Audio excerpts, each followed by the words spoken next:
that there. Go like that. So, what I want to do real quick is recap this. First, I want to recap my point. If we win framework, they cannot win because our framework points out that they are assuming that the standard change is going to affect the behavior directly of the people who are doing the searches. It is so widely assumed that's the case that even though it's 100% false and I am 100% correct, and they and those other coaches didn't include it at all, weren't aware of it, didn't prep it, even so, if you don't explain it well enough to the judge and don't point out that the framework's important enough to the judge, then you're not doing everything you have to do to win the round. And at the end of the day, it doesn't really matter if we win on the flow if we cannot win the round. So how do you win the round? By virtue of the fact that you're winning on the flow. This is important.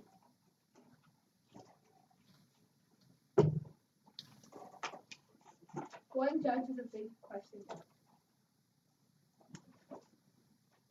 Our framework judge establishes the probable cause is a standard the court uses to determine admissibility of evidence. We have made that clear. For some reason, I see a bunch of students not writing. I see Evelyn doing a good job of writing things down and being smart. I see everybody else sitting there looking like they have frogs inside of their brains. Now, frog and brain syndrome is a serious problem that affects society today. Oh, I don't want you to write that part down. Anyway, if my opponents are right, judge, if you believe with them, if you think they're right, if they think they're right. Simple question. If it's a rule for police and teachers telling them how to search, then what happens to them when they don't follow the rule? What? If it's a rule instructing teachers, I'm not going to repeat it any more times, so don't ask what again. If it's a rule instructing teachers and cops how to search, then what happens to those teachers and cops when they break the rule? Okay? What happens to them when they break the rule if it is a rule? My opponents don't understand the difference between a rule and a standard. Unfortunately, we're talking about a standard and they think we're talking about a rule because they don't understand the topic and they're wrong. If they want to prove to you, judge, if you want to be convinced, judge, that in fact it is a rule, all they need to do is explain to us what happens to people who break the rule, because a rule has consequences.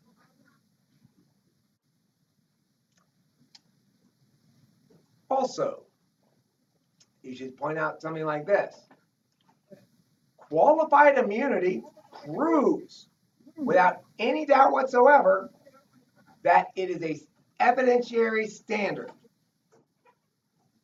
Not only is the only redress for the recipient of a non-consensual search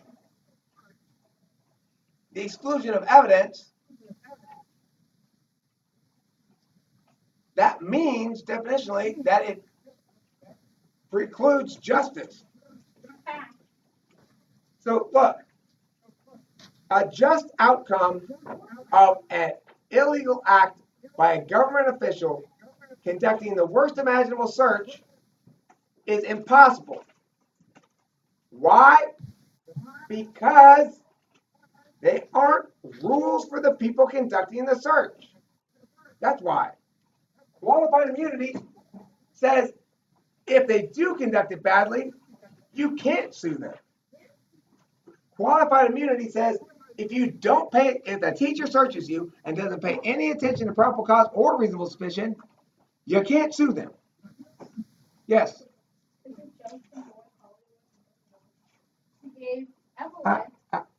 I don't want to hear it. Don't interrupt my lecture, Catherine. Okay. I need this to be abundantly clear to everybody. The burden is on them to say that it actually functions as it does. Don't concede the guideline point. Say, there is no evidence presented in this round to suggest that these changes in protocols are rules that impact the behavior of those conducting the searches. Zero. I have provided massive evidence to the contrary. I have explained that in Section 1983 of Title 42 of the U.S. Code, you won't include this in this case, but because it would be the opposite side. This is the answer to this, okay? This is the answer to it. But you say the courts have provided absolute immunity to judges and prosecutors. Why? They want to make it clear that constitutional rights violations are matters pertaining to evidence within the court, not matters of civil or criminal liability in and of themselves. Okay? I'm going to repeat that, and then I'll get you a question. The courts have established, the legislature and the courts in supporting it have established in no uncertain terms with qualified immunity that, in fact, violations of constitutional rights by government agents are deciding factors regarding evidence within court cases and nothing else. Not only is it only established that it's an evidentiary standard, but it's actively established that it's not the other thing. Okay? This is a rule. It's a rule that establishes clearly that it is not a rule. And probable cause is not a rule for searchers. Probable cause is not a rule for searchers. Reasonable suspicion is not a rule for searchers. Both of those things are standards used by the court to evaluate evidence. We know that to be 100% true because qualified immunity says unless a police officer basically commits an egregious, conscious, shocking violation of rights, you can't sue him. He's not subject to any penalties. He's assumed to have good faith. What my opponents are not accounting for is the assumption of good faith. That means, in fact, cops can never be judged on whether or not they followed this standard. That's another reason why it's not a rule. So, if in fact the status quo is such that cops can never be judged and held accountable for violating this standard, then it's not a standard that applies to them, and they can't violate it at all. It's a rule for the courts to use. It's not a rule. I'm sorry. It's a standard for the courts to use. It's not a rule for the searchers. I want to try this point home a million times because if you are not understanding and arguing this correctly, you're going to lose the round because you're not going to win framework. If you win framework, you can't lose, but you have to hammer it home. Now, keep in mind, these teams have seen our original cases, which is why our case is getting a lot more fancy and a lot more sophisticated and kicking it up a notch, okay? Those cases we had took it to that tournament, we're good enough to win it. You guys didn't argue well enough, that's my bad. But it's fine. It's actually, I'm fine with that as a first result. We have plenty of room to go up, right? We didn't perform super well in that first tournament. That's fine. The new team, you did great. Going 1-4 is fine. Your very first tournament, one of you is 6th grader, and Natalie, your 7th grader. You guys did great. Don't even worry about it. You came out of the tournament a lot stronger than you went in.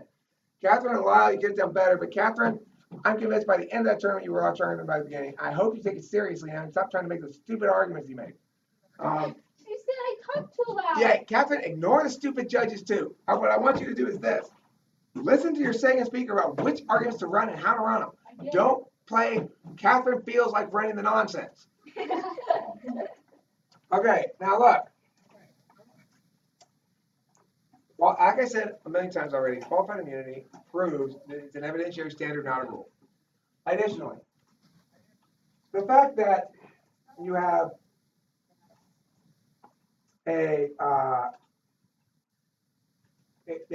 that the court provides these justifications for why it's a standard and not a rule. Because if it were a rule for the cops, there'd be excessive deterrence on the system. Write it down. If it were a rule, ADA, for the cops, for the teachers, it would provide excessive deterrence on the system. That means no cop would be willing to pull you over because they get sued, right? Excessive deterrence on the system is written on the goddamn board. What was that? Excessive deterrence on the system. That means government agents need to do some jobs, right? Like if you're a public school teacher, it needs to teach you, but your public school teacher is afraid that if she teaches evolution to you, she's going to be sued by your religious parents, then she's just going to not teach it rather than run that risk. She doesn't want to get embroiled in a lawsuit, okay? And that's part two. The reason why it's not a rule is because it would provide too much of a burden on the individual citizens who comprise the workers who take on the job of government agent, right? And then the third reason is because the courts have codified, made a fact and evidence in order for the Mr. purposes of Strauss? implementation within the court, the fact that government agents always intend well, that they mean to do well, that their intentions are good. If in fact he accidentally hit you too many times when he arrested you, well, his intentions were good in arresting you, and I'm sure he needed to hit you a couple times. He may have gone a little overboard. It's almost impossible to prove that a cop was maliciously beating you because he doesn't like you. Because why? What's the assumption you go into that discussion with? Good faith. Good, Eric. Correct. Good job. Good. I'm happy to hear that. And good faith precludes discovery. So not only do they have these multiple reasons why it's not a rule provided by the court and codified into a law called qualified immunity, but this law then precludes mechanisms that might be used to circumvent the law, such as pretrial discovery, where you go in and say, I need to know what the cop's evidence is so I can use it against him. You don't get to do that. You get to do that if it's you and me, Evelyn, and Evelyn's stabbed me a bunch of times. And I was like, yeah, I can see you. And you're like, well, I don't want to show you what my evidence is. And I'm like, well, I didn't see it. And they're okay, well, here's the bloody knife. You have to show it to me. But you don't have to show it to me if you're a cop. Why? Because it's not a rule. It's a standard, an evidentiary standard used by the court. And the law has codified this. The courts have justified it with these explanations. It's actually not, this qualified immunity is actually not a law. Okay, that's a lie. I mistook. I forgot what I was talking about for a second because this is not a law. This is the legal interpretation under which the country operates. It is not a law. This is judicial activism, as they call it. The judges carved out these exceptions through interpretations. QI, qualified immunity, is established precedent. Call it that. Established legal precedent. Qualified immunity is established legal precedent codified through interpretation by SCOTUS. Oh, wait. Qualified immunity. I don't need to add that much. Establish what? Legal precedent. All right. Mr. Strauss? Oh no. Where is SCOTUS? Doesn't you learn? No 29. Michelle Lee. You're not 29.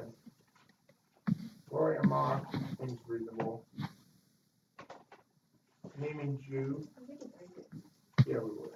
No 29, 128, and 124 and 25. Gurpit Singh. 129. Yeah, 229 is like 30. No.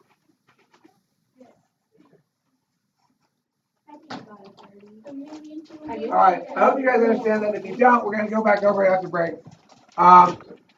Mr. Strauss? Yeah, then you what? I found a card on qualified immunity for police officers. Want me to read you the entire article? I can't hear you. I don't have a speaker. Be louder. What do you say? Be quick too. I found a card on qualified immunity. Want me to say it? Upload it. No, I don't want you to say it because we're taking a break right now. I want you to upload to the Dropbox folder. Make a folder called New Cut Cards, which we'll put our new cut cards in, okay, or something like that. For now, I bid you adieu, but I'm gonna leave this open so you can be here. But I'm gonna turn off the camera. Okay. And I'm going to do what? I'm gonna do this. Piao. I'm gonna do this. Piao. I'm gonna do this. Piao.